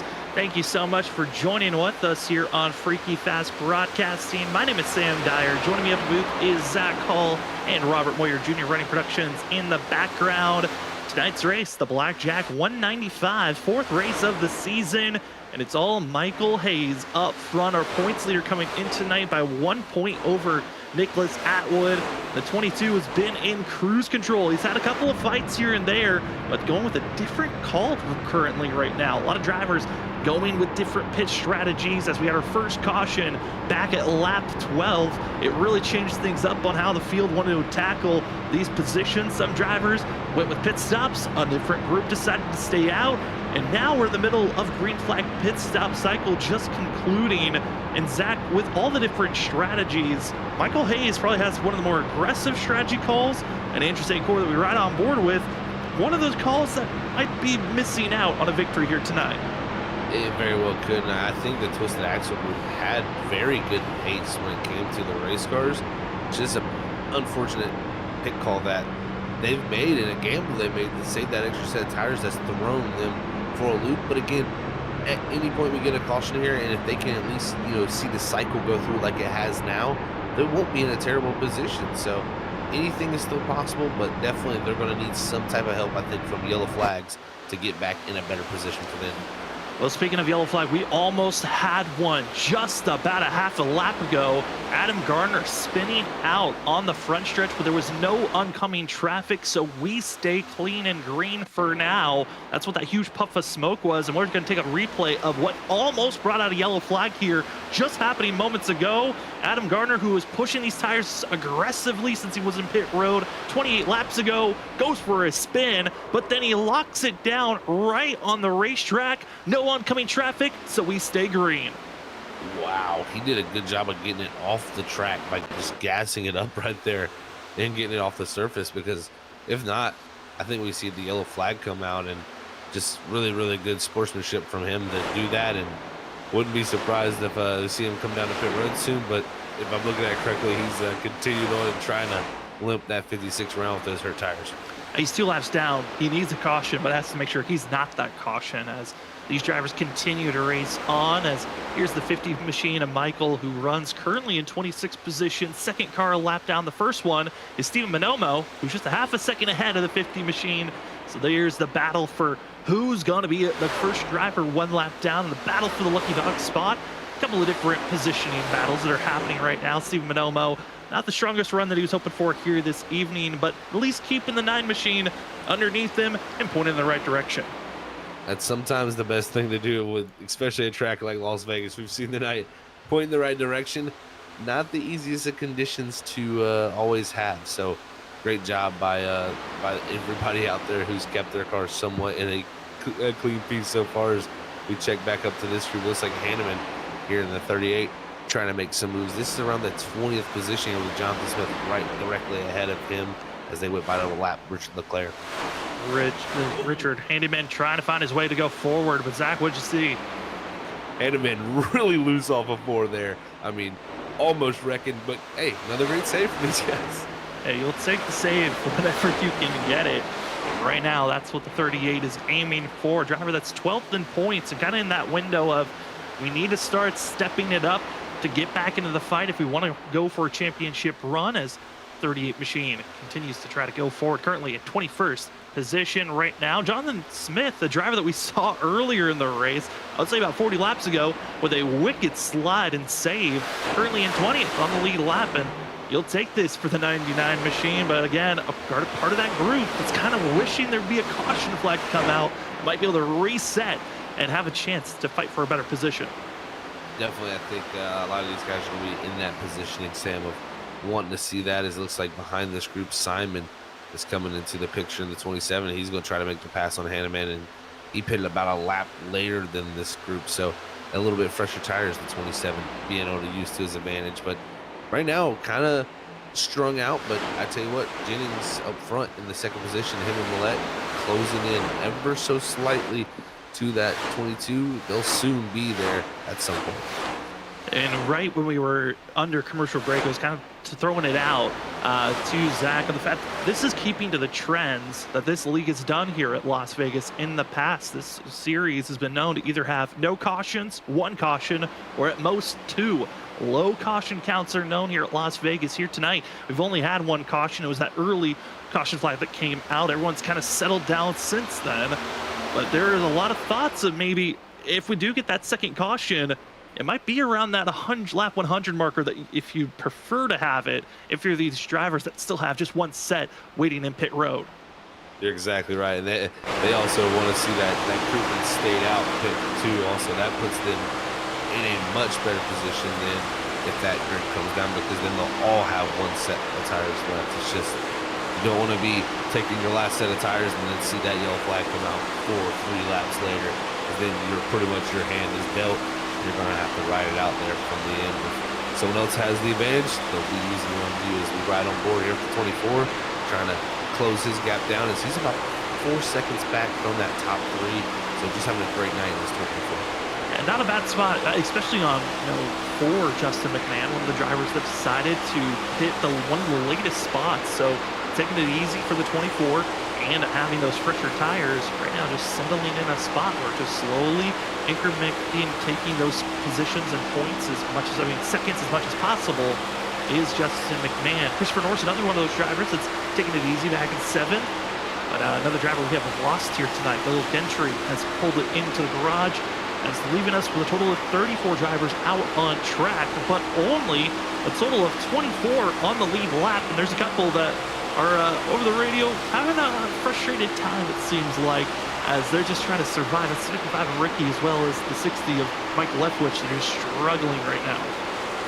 It's tough out there, Sam, and that's why as we just seen up ahead of Christian Norris, the 98 gets sideways. I think the toughest thing about this is just holding on to the mental fortitude of this car, trying to pretty much kill you every single lap. And these drivers are just going to have to do a good job of that. And right now they've done it. And like you said, they're sticking to the trends. The cautions are not coming out. Nobody's wrecking. And that's really just showing to the skill level of these drivers, even when, drivers are out there complaining that they just can't hold on to this thing because it's so, low grip. Low grip, trying to hold on to the setups. Did they make any adjustments maybe under this pit stop that have helped them out on the long run? Right now, I'd say Michael Hayes, probably one of the biggest shocks right now, doing a great job. Qualified inside of our top 10, 8th place was the 22. He's currently up 7 positions, but the cluster of drivers that have really taken advantage under the pit stop strategy calls under a first caution to now are the drivers in 4th back to 6th. That's Justin McMahon, Eric Warman, Jamie Horn, all up 14 or more positions from where they qualified. Their race pace and craft has been impeccable to place themselves in these positions to be up front. It really has been. It's been excellent to see how they've pulled that all off. As we're saying about racecraft and all this, the 91 Jonathan Jennings, he's about to pull off, I think, some racecraft as he's now within about 2/10 of our leader, Michael Hayes. And I don't know if Hayes has been able to save a little bit better this time here, Sam, but I think the 22, he is known that this was going to be a foreseeable future with him pitting that much earlier and being behind these drivers already. He's just got to have a little bit better job of staying a little bit closer before he pits this time. I think also the mentality of pitting so much sooner, Michael Hayes, and also trying to get by lap traffic. The lap traffic has been a big issue here as Jonathan Jennings finds the opening for the 91 to dip it down low. The most winningest driver in this series and looking for his first Las Vegas win. Now going to be side by side with Hayes. Hayes stays high. Jennings stays low. Going for the slide job move. Not clear just yet, but the better momentum. Give it to the 99 for now as they exit out of turn 2. And Hayes fights right on back, but there's just not enough space, and it just looks like the grip level too strong for the 91. It's just too much of a tire difference, I think, Sam, there. The 22, I think, he's done a really good job of making sure his equipment is somewhat decent once this 91's got to him, but it's just not been enough in my opinion. And that's sometimes how it plays is behind that group. Tyler Millette has gotten around some of that lap traffic there, Ricky Hudgens, and he's going to be trying now to come down here and close down the 22. And Millette hitting on the same lap as Jennings, he's been doing a good job of just pacing himself. Would not be surprised to see this 94 be able to keep up. Not at all, and we're starting to see drivers going with the undercut, pitting sooner. And also, it's that group of 8 drivers that decided not to pit under our first caution, now having to come into pit road, and their window of needing a yellow flag did not come out. Now they need this race to continue to stay green, as we are on lap 94 of 130, coming up to the window where all these drivers that need to make a pit stop, which is majority of the field, they're in the pit window where they can make it from here. The question is, at what point do you want to come into pit road and take your final set of tires? That is the huge question for sure, Sam. And they can still go for a considerable amount here still. You know, they can at least go another 15 laps, most of these drivers. And that takes us into pretty far into the distance of this race. I don't think you're going to want to go that far because you don't want to have to make up that much ground with that little bit of time. So I think the perfect range, that Goldilocks zone as we look for, might be around starting around lap 100 to maybe 105, just to get that 25 to go feel, to just make sure you at least have some type of tire advantage, but not too much of a disadvantage of not having enough time to run back down drivers. Currently, we still have around 27 drivers that still need to hit pit road. But the first driver that has marched his way into pit road to get service done, going to be the 6th machine of Kevin Thompson, down in 21st position, 1 lap down, and finally able to get it up to full speed, as that has actually transitioned over to Matthew Campbell, currently, again, still in 21st position. As you're seeing drivers slicing and dicing, those that are on fresh rubber, we're right back to that kind of mayhem area where there's going to be those big pockets and pods of the field that are on top of one another. We're going to be seeing the difference of those that are on extreme old tires, those that just got fresh rubber. They're going to be colliding and hoping that they can split through each other's spots and get forward as efficiently as possible, as you're seeing here by the 6 and the 12. I have to agree. This right here is a very important time with these guys on new tires, because this is when we're most likely to see a yellow flag. As you see the smoke off of 4 there. Unsure what car got loose there, but someone definitely having a little bit of an issue coming off of 4. And we keep seeing that smoke clouds like that. We may have a yellow flag being right after that. So these drivers who have yet to pit, I think they're going to wait for a situation such as that, but they can't, again, wait too long. That's always the catch-22 of being out front with a good strategy. You don't know when that strategy can turn for the worst. Yeah, that smoke cloud's been there for the last couple of laps. I think that was just from an earlier driver that had to slam on the brakes going into pit road. That kind of, the smoke transitioned over to the racing line. It kind of spooked some of the drivers for themselves. But again, down 1 lap is currently the 6 and the 12 that have been off the sequence, a majority of the field. And right now it is salvage mode for St. Cyr and Kevin Thompson, that both were the mentality of we had the speed and the vehicle to win here tonight. And now let's just hope for a top 10 finish if possible, as Jamie Horn going to be hitting pit road for himself to be the first driver inside of our top 10 to make a pit stop here. And this is interesting timing here, a little bit earlier than I was expecting, but I like the call still from the 98. Get aggressive with it, and he's going to try to go for a very aggressive call here. And you know, at the end of the night, if it comes out to really work out for him, he started 20th, and he can bring home a top 5. That'll be a good night. So 98 off of pit road, and others coming down too. I'm surprised to see 83 Christopher Norris even hitting pit road. So some aggressive calls here. Aggressive calls, but I like it. One driver, though, a little bit too aggressive. Kevin Brown in the 33 caught speeding for the 2nd time, and the 33 will be sent to pit road for a 40-second hold. About to be leaving pit road here very shortly, as gaggle of cars that are entering pit road going to be making their service done. And Michael Hayes, again, first of our top 3 into pit road. I like this call by the 22. Also going to be Justin McMahon, Eric Warman. They're going to be making their pit stop as well. It's getting busy on pit road, Sam, and this is going to be the money time for everybody, and they got to get it figured out quickly. No mistakes. If you make a mistake here, it could end your night that quickly. It's all about getting on pit road with pace speed and doing all the things you need to do correctly. Is right now everybody's cycling through, with Jennings still out on the racetrack. Still out on track, pulling away from Tyler Millette. Millette is losing touch, and I'm surprised the 94 hasn't hit pit road, but he might be looking for that number you were talking about, Zach, of 105.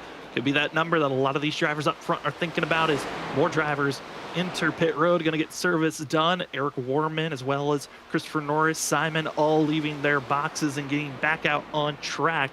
Up front, Jonathan Jennings finally hits pit road. Joining him is Eric Anderson, Raymond Hanneman, as well as a few other drivers joining in. Tyler Millette now hits pit road as well. Very, very busy time here for pit road, and like you said, let's see what happens here for Jennings. Can he have a smooth entry? And for Millette, can he gain anything here in his pit box here? Oh no, Millette has to back up, a little bit of a lockup, trying to get too much, and that just shows you you're trying to get those little hundredths of a second that could be the minuscule amounts, and that slide through the box could be at least a couple seconds worth of a penalty to Still needing to see the 50 machine and Michael coming to pit road, but majority of the drivers that have already made their stops are done. It is all about racing out of pit road, get it back on track, maximize your speed, and hope that you've got enough to get into victory lane with less than 30 laps to go here tonight.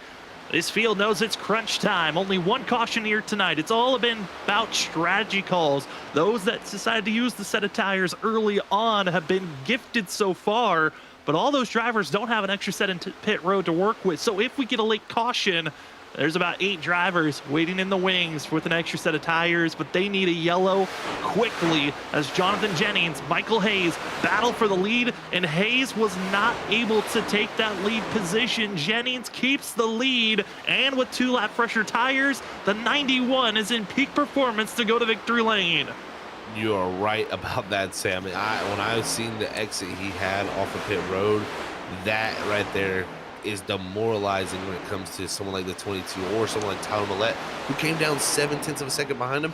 He's 4.5 seconds behind now with that slide through his box. It just shows you those small mistakes on pit road can add up, and it just shows you also the ability to get on and off of pit road can add up also, as Jennings has done the master class with pitting later than everybody and still keeping the lead.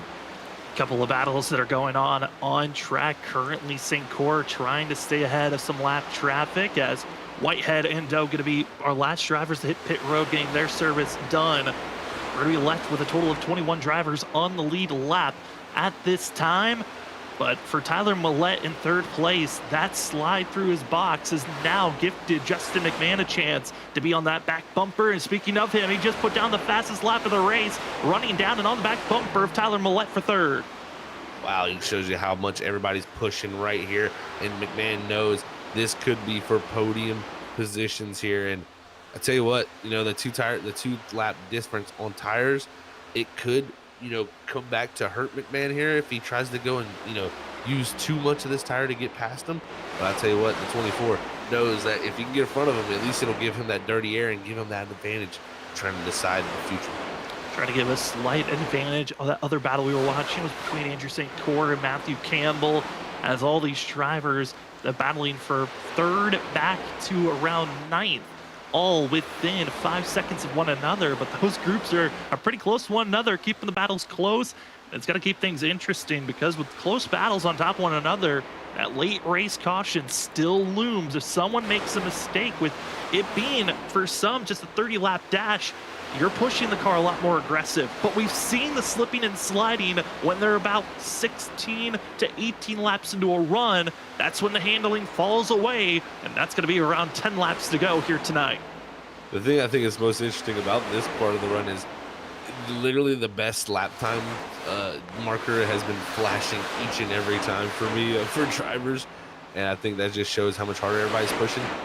And like you said, Sam, with that, same marker of where the tires really start to show up to be a problem, I think that could be even a little bit earlier this time for a few guys, because we've seen some of those best laps times be crushed out of the park from their previous runs. And that tells me that they've really kind of turned saving off and they're going for it.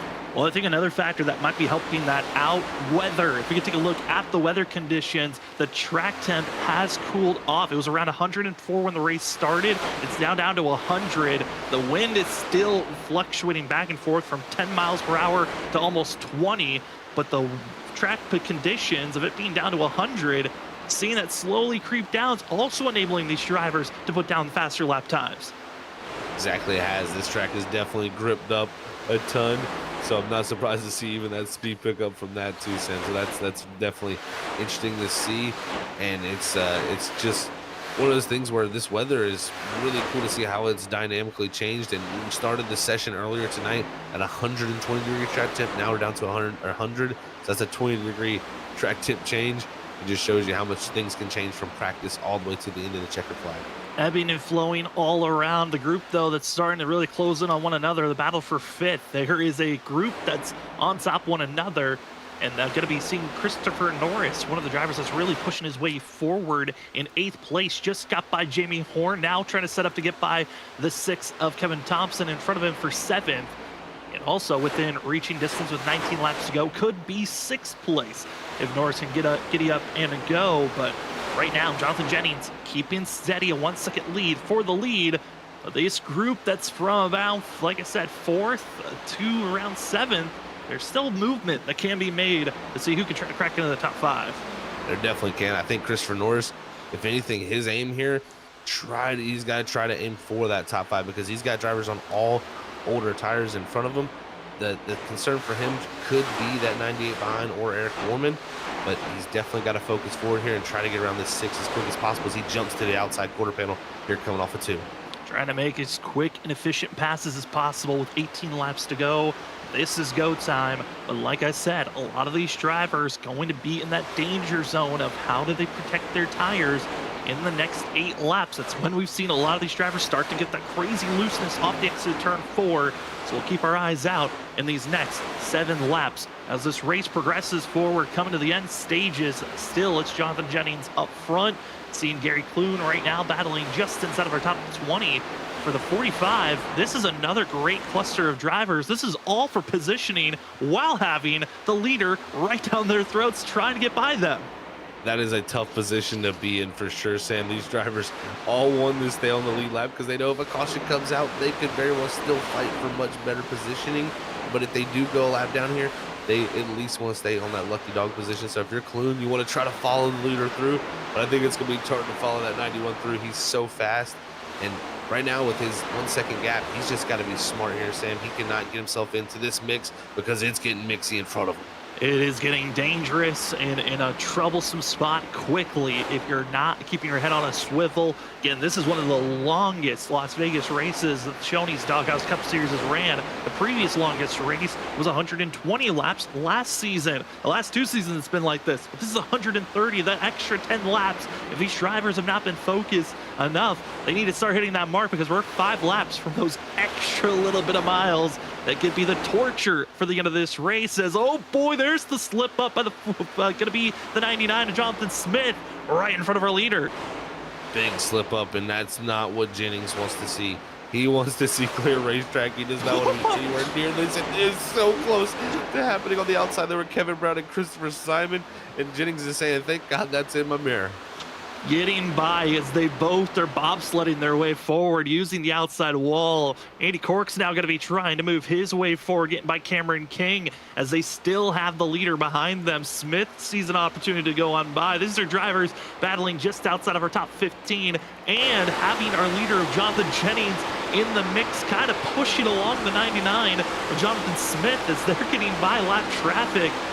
This is that spot where we would say this is similar racing to Martinsville or Bristol, where lap traffic is a big factor. Here in Las Vegas, you don't usually see this as a leader.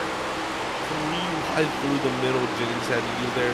That's something he definitely did want to see, but master class from him once again.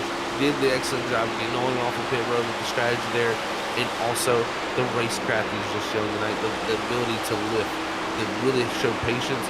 That's really, I think, shown why he is a defending series champion, and I think the guy to beat going into the season.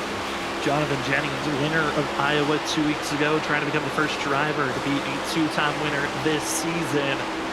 And this looks to be his race, and that class of going through lap traffic, keeping the equal distance between himself and Michael Hayes in second place, perfectly slotting all of that lap traffic behind himself in the 22, and now Michael Hayes has to work through that same traffic of going 3 wide. You see it back in the mirror.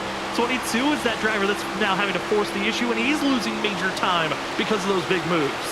Exactly right, Sam. He's right in the mix of that group. That 22 has had to make his way through, and now luckily has somewhat done it.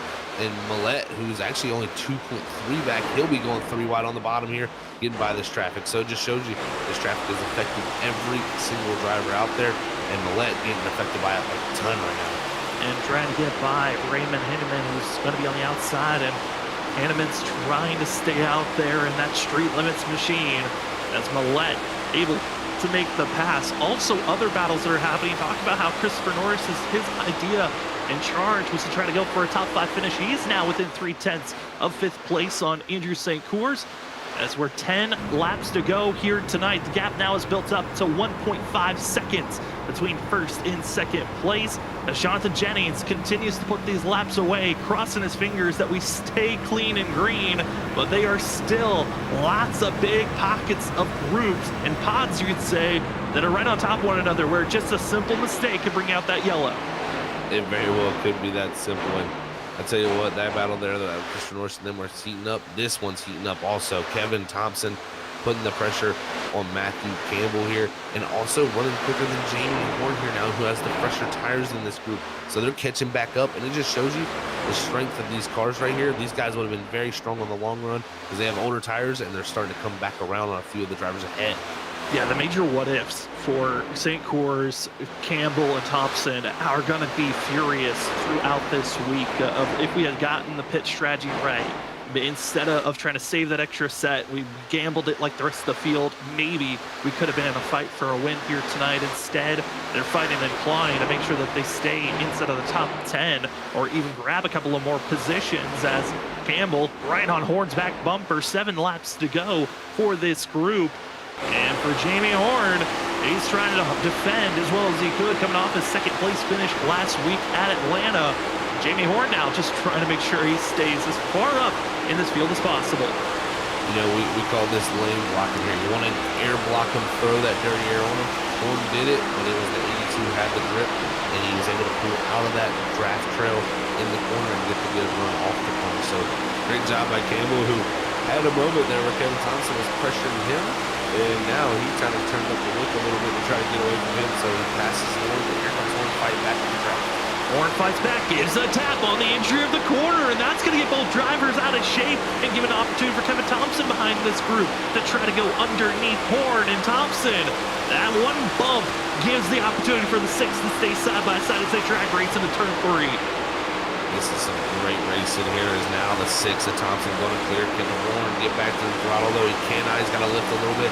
And there goes Kevin Thompson, but big loose off of 4. Great save, and Horn not able to do anything with it, though, as the 6 holds on.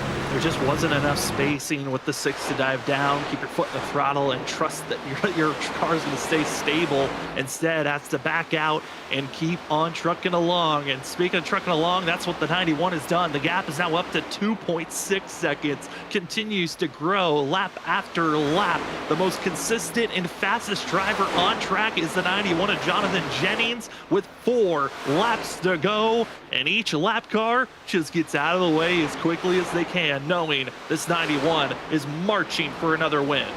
That he is marching, Sam. He has been undeniable tonight. It has definitely been an excellent race for him with 3 mere laps to go. He's going to look to add his, like you said, his name to that winning book for the 2nd time this season, be the only driver to do that so far.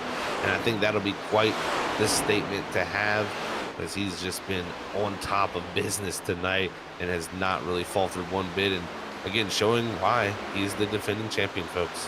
Defending champion and trying to go for his 34th career win in the Shoney's Doghouse Cup Series as Jennings exits out of turn number 4. 2 laps to go. If we get a yellow flag on this lap, we go into overtime. We got 1 overtime attempt. The 91 is hoping for the white flag to make this race official and just cruise the victory lane, as the gap is now officially up to 3 seconds between 1st and 2nd. Out on the back straightaway into 3 and 4 for the penultimate time. All Jennings wants to see is the crossing of the line, the white flag, because they don't know it's pretty much in his hands at that point as he comes out of 4. Out of 4, 91 machine of Jonathan Jennings is given the white flag. Your freaky fast white flag is in the air for Jonathan Jennings into 1 and 2. And he has done so well at this course. He's gotten the pole twice in the past here at Las Vegas, but never has grabbed the win. It's been on his marching column of wins that he's been looking at each track, and you can now add Las Vegas, the Blackjack 195 out of turn number 4. Give it to Jonathan Jennings, your first two-time winner of the season. What a drive from him, man. It was never out of question after that last pit stop. Came out with the lead, never let it go. Had to go through the big traffic and got it all done. That 91, he's a tough driver.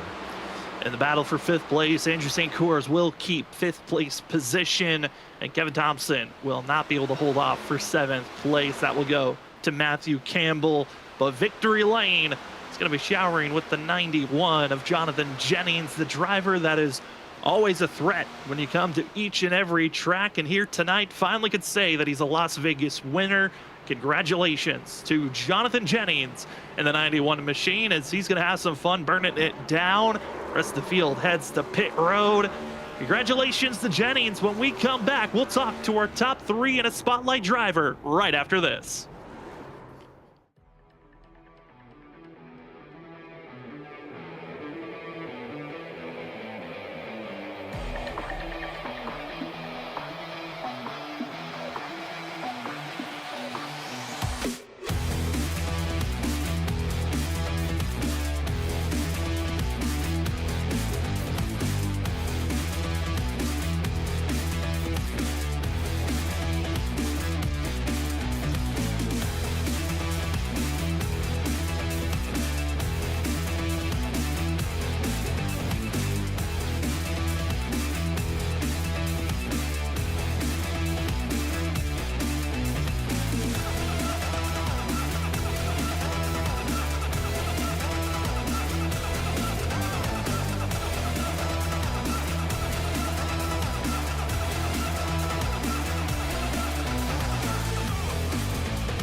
Welcome back, ladies and gentlemen, to the post-race show for the Shoney's Doghouse Cup Series, Season 1 of 2024.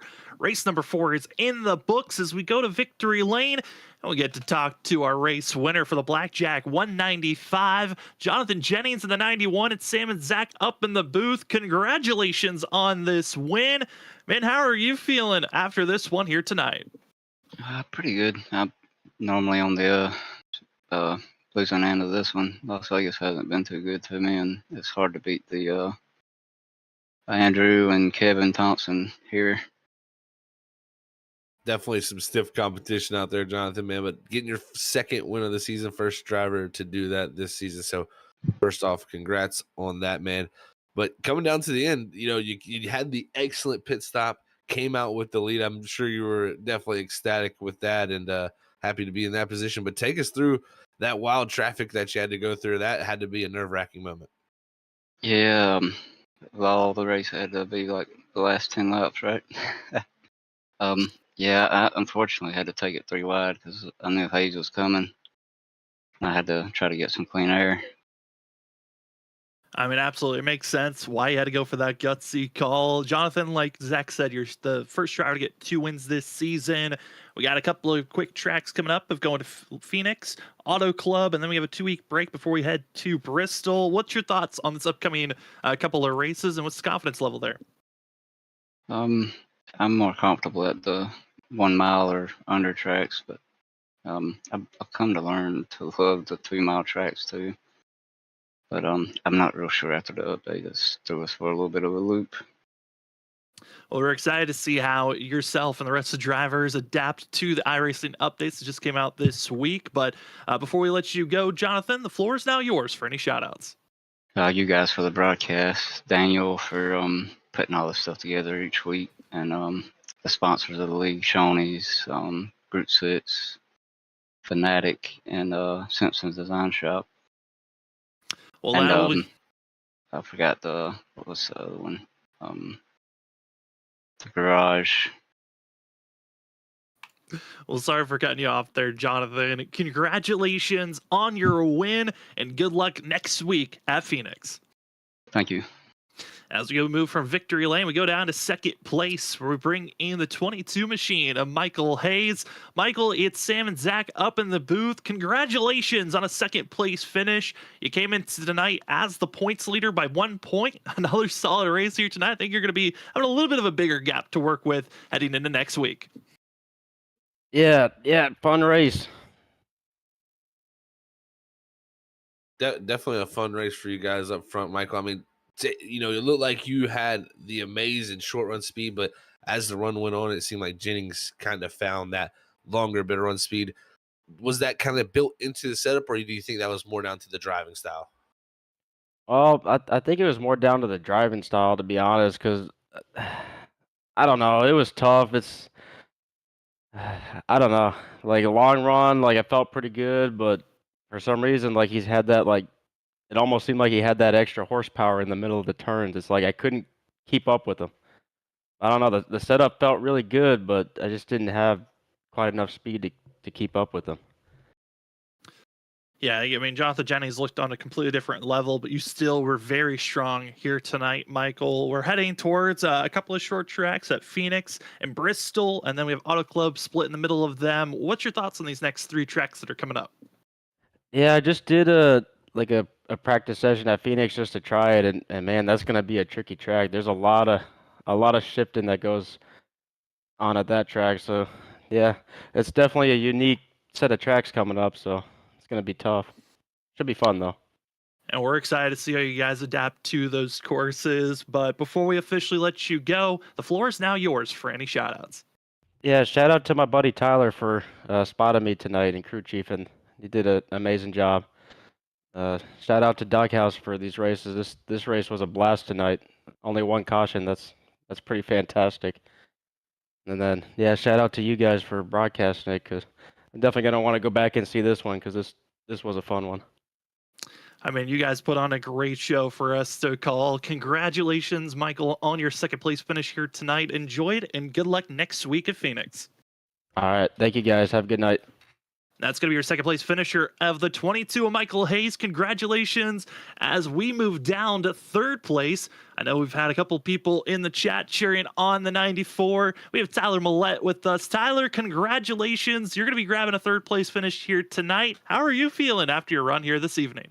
I'm ecstatic with it. Vegas is one of my favorite tracks to run, and I didn't know how it was going to go tonight, and I'm just glad we got up there and stayed up front pretty much all night.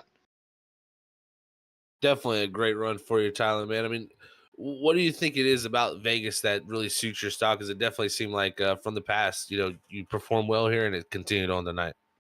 It must be something about the way the tires work on this track. I've always been really good with saving them, and tonight was no exception. During open practice, everything was real loose, and once I got the car tightened up, it done even better during the race tonight, so I'm really tickled to death with it. Well, Tyler, we're going to be heading towards Phoenix, Auto Club, Bristol, our next 3 racetracks. What's your confidence level heading into those 3 courses?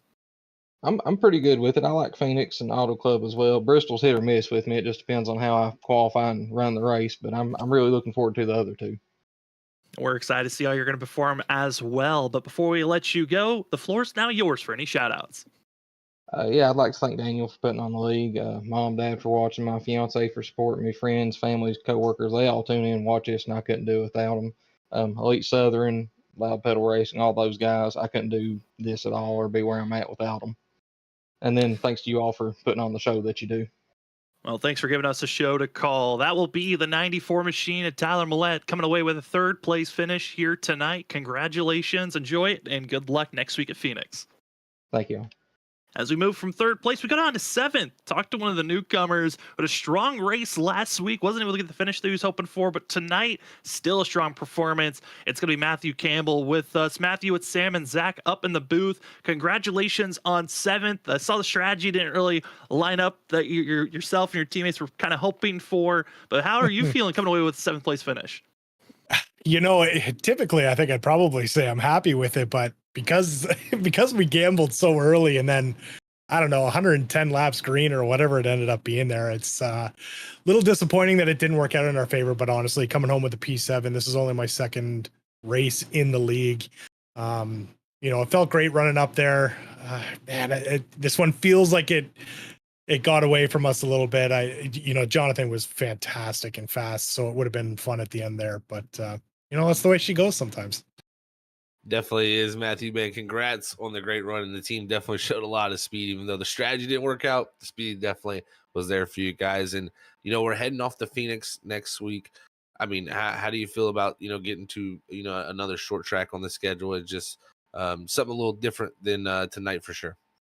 Yeah, I mean, honestly, personally, I love Phoenix as a track. How it's going to drive with it, you know, if another 36 to 40 people show up, we'll definitely see. Interesting this week that, you know, it's week 13, that you don't get a ton of test time around traffic. So I think a lot of that's going to play into it. You're building sets on, you know, clean tracks and that sort of thing. So it'll be interesting. Really looking forward to it, though. You know, because I started the season late, I'm looking for good finishes here, and hopefully we'll be, you know, fighting for some wins here coming up soon too. So we'll see how she goes. Oh, certainly you've proven that the speed is there and you're a driver to watch out for. But take us back to tonight's race on dealing with traffic. I know there was a lot of times where drivers were stuck in some pretty nasty groups with the different tire situations that people were dealing with. How was it trying to navigate yourself through traffic or being passed by traffic? Yeah, there was a couple situations I probably got a little bit too aggressive with. I think after our 2nd pit stop, I came out, and at one point we were 4 wide. I had so much speed that if I lifted, I thought I was going to put the people behind me in danger. So it was definitely tricky, you know, especially because we were, you know, when we were on fresh tires, they were on lap 25. And then when we were on lap 40, or lap 25, they were on fresh tires. So it was a bit of a gamble all the way through. But honestly, the fact that it went green for that long, it just shows the quality of the guys in this league. Like I said, it's only my 2nd race, and I'm very pleasantly surprised compared to some of the other leagues I've run in. So very happy with it. It was tricky, but you know, we came away with a P7, and it's hard to be too upset with that, I suppose. Yeah, I mean, salvaging what you guys could. It was, I think 7th place was a great spot to be. Congratulations on that finish. And before we officially let you go, the floor is now yours for any shout outs. Yeah, thank you. I mean, definitely shout out to you guys for putting on the broadcast that you do. It is one of the best out there from the ones I watch. You guys do a fantastic job. Daniel, for running the league. Like, I'm brand new and I was on a wait list and got in, so thank you so much. And then of course to my teammates, Twisted Axle. You know, we get together as much as we can, and we're chatting in Discord on putting the sets together. So a lot of collaboration, which is fantastic. And then of course, you know, outside team Beast Mode Performance, where you know, I work on a lot of sets with those guys, more or less get a lot of advice from them because I'm not entirely a set builder myself. So just thank you to everyone, my family. If they, I think my dad was watching, so Dad, thanks, appreciate it. And yeah, I think that's it. Thank you very much, guys. Looking forward to next week. We're excited for next week as well. That'll be your 7th place finisher in the 82 machine of Matthew Campbell. Congratulations on 7th and a top 10 finish, and good luck next week. Thanks, guys. See you next week. As we move away from our interviews, we get ourselves prepared to take a look at our unofficial results here tonight. Again, a very unique position where some drivers took the early gamble, decided to stay out on tires, hoped for a late caution that just never came out to helping out the group, while majority of the field took the early pit stop, took their own gamble, and it worked out for the 91 of Jonathan Jennings, as well for the points leader of Michael Hayes. Another great finish for the 22 as he continues on his streak of finishing in the top 10 each race. In third, we find Tyler Millette. Now the fans are happy in the chat for the 94's finish in third. Justin McMahon in fourth. Andrew St. Cyr going to be in fifth. First of those drivers that went with the staying out call under our first caution. Christopher Norris going to finish in sixth. Matthew Campbell in seventh. Eighth, Kevin Thompson. Eric Warman in ninth. And finishing out our top 10, it's Jamie Horn in the 98 machine. And as we look through the rest of the results here for tonight in Las Vegas, the one driver sticks out to me there is in 11th too. Nicholas Atwood, he was on that same streak as Michael Hayes with top 10 finishes. He gets his first outside top 10 finish tonight. Second in points coming tonight, still somewhat of a decent run, even on that strategy, that twisted axle implied tonight. So definitely what could have been for them. But as you look through the rest, what a race we've had. I mean, lots of different strategies that played out right there, different tire calls, and we got really a mixed bag when it came down to the end, with drivers really having a bunch of different saves and different moments. And I think a lot of these guys who are farther back were saying, man, this race was a handful tonight. I'm ready to go to Phoenix and maybe try to get a grip on that short track. Yeah, I mean, with the fact that this is an open setup league, all these drivers making their own adjustments, going to be learning a lot on how these cars are going to be reacting at 1.5 mile short tracks.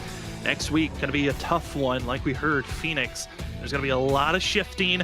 I think drivers are going to be also looking for help in the handling department, as Phoenix can be a tough one. But tonight, keeping to the trends that this league has done in the past, for the past 7 races, it's been a range of 0 cautions to 2, and they slammed right in the middle with just 1 here tonight. Majority of the race stayed green, and the 91 of Jonathan Jennings found himself into victory lane. Well, that's going to finish out our call for this week, but next week, don't worry, we got more broadcasting coverage for you, as Monday is the ISRC Lariat Productions Truck Series, as those drivers are excited to get to short track racing. On Tuesday, we find ourselves with finishing out the regular season for the BRB Racing League. Wednesday, it's a cutoff race. Who's moving on to the round of 11 in the WSSR? You'll find out on this next Wednesday, and then we're right back here next week, Phoenix, for these drivers of the Shoney's Doghouse Cup Series. Can't believe a week's already done, Zach, but man, next week's going to be a fun one to keep on covering for. That it will. It's going to be a blast, Sam. I can't wait, because, again, a lot of these leagues are getting farther into their seasons. You know, we got WSSR, of course, in their playoffs, and things are starting to happen. BRB is going to be closing out their regular season, as, you know, unfortunately didn't get their race last week. I'm sure that'll be a blast on Tuesdays. Monday nights, you know how Monday nights, we know how they roll. They are always fantastic racing and action-packed when it comes down to the end of those things. And now, you know, we got our open setup stuff on Thursday nights. It's been definitely a good time to be here, Freaky Fast, and I can't wait to see how next week plays out with the great list of races we got coming up. It's going to be a fun one to watch. But for tonight, thank you so much for joining with us. For myself, Sam Dyer, for Zach Hall, for Robert Moyer Jr., and everyone else here at Freaky Fast Broadcasting, thank you for joining with us on your Thursday night to be watching the Shoney's Doghouse Cup Series, partnered with Group 6 and affiliated with Fanatics. Thank you for joining with us. Can't wait to see more racing coverage next week. Again, Phoenix Short Track Racing. How will these drivers tackle the trickiness in the desert as we stay in the desert for another week? But if you want to see more racing action, well, we'll see you on Monday night. ISRC Lariat Truck Series, going to be a blast to watch as they go to Phoenix as well in the trucks. Don't want to miss it, as it's going to be our next Freaky Fast broadcast.